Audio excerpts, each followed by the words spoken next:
on Wednesday, yesterday, conservative Texas pastor Robert Jeffress went off, just absolutely went off. Right-Wing Watch is reporting on this. Raw Story has a story as well. He said, no nation can survive that condones what God has condemned. That being gay marriage, same-sex marriage. He's just totally, he says, the Bible specifies that marriage is between one man and one woman, and any deviation from that is wrong. As an American, he says, I realize that no nation can survive what condones what God has condemned, and God has condemned homosexuality. And then he goes on, he was joined, by the way, appearing alongside Family Research Council President Tony Perkins and Pastor Raphael Cruz, the father of Texas Senator Ted Cruz. Jeffers likened Christian pastors who allow LGBT rights to move forward in this country to German pastors that allowed for the Holocaust. Increasingly, I'm finding people are using the word that to describe human beings rather than who. But in any case, and he said that people like himself are going to be imprisoned, once gay marriage happens or same-sex marriage happens across the country because, just that's what's going to happen, right? New hate speech laws. Well, here's, first of all, I've always wondered about these people who are obsessed with all things gay, who they themselves loudly proclaim that they themselves are not gay or not bisexual.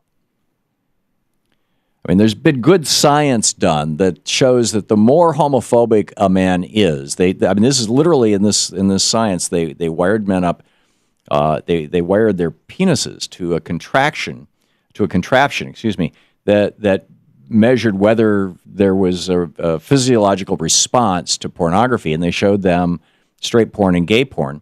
And the guys who were not particularly homophobic did not respond to the gay porn. The guys who were homophobic, who proclaimed that they hated gays, they were far more likely to respond to the gay porn than the guys who were not homophobic. So there's a growing body of evidence and a growing number of people who are just pretty much right out saying, if not suggesting, and I'll right out and say it, that in a lot of these guys, and I mean, I can't speak for Pastor Jeffress, I don't know. Tony Perkins certainly fires off my gaydar, but who knows? Raphael Cruz, who knows?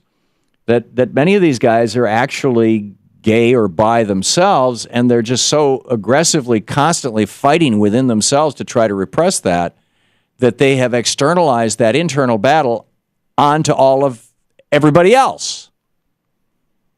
Because most straight people don't care if somebody's gay or not and think it's just fine if they get married or whatever.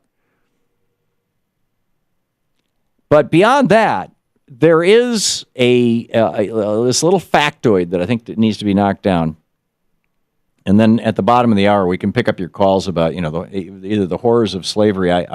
Douglas Edgerton, his piece was so brilliant. I wanted to highlight it. It's really worth reading. And by the way, in the next hour, at the top of the next hour, 30, 40 minutes from now, I'm going to be telling you they have now discovered, or was a fairly high level of certainty, what causes pretty much all cancers. This is going to be shocking. I will share that with you at the top of the next hour. And in our third hour, we're going to have a Republican candidate running against Saxby Chambliss for governor or for senator from Georgia. The Republican, who's African American, who is asserting that the other Republicans in the campaign are bigots. This should be interesting. But in any case, this guy is making the assertion, this Pastor Jeffress, and he says, quote, the Bible specifies that marriage should be between one man and one woman, and any deviation from that is wrong, right? Okay. Betty Bowers, America's Best Christian, has, and you can easily find this, just type in any of the search engines, Betty Bowers traditional marriage, has produced a beautiful little YouTube in which Betty Bowers explains the fact that if you look at the Bible for traditional marriage, the very first one was Adam and Eve had two boys. One killed the other, and then apparently had sex with Eve. If not with Eve, maybe with his sister. Who knows? And then she goes through all these, Lot and his daughters, and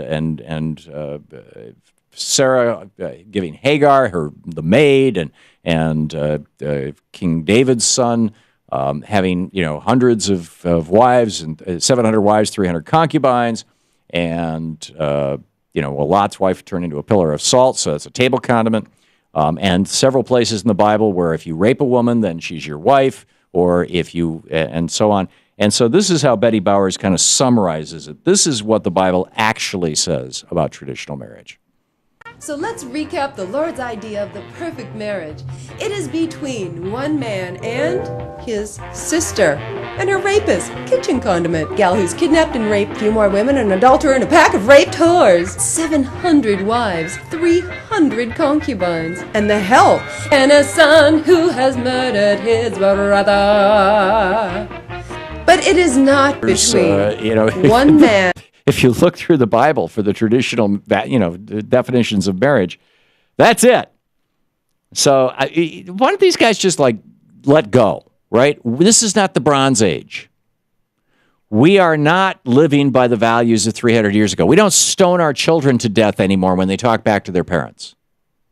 We don't kill the guy next door because he worships a different God than us. In fact, we don't burn a city full of people to death who worship a different God. Well, maybe they do in Iraq, but we don't do it here.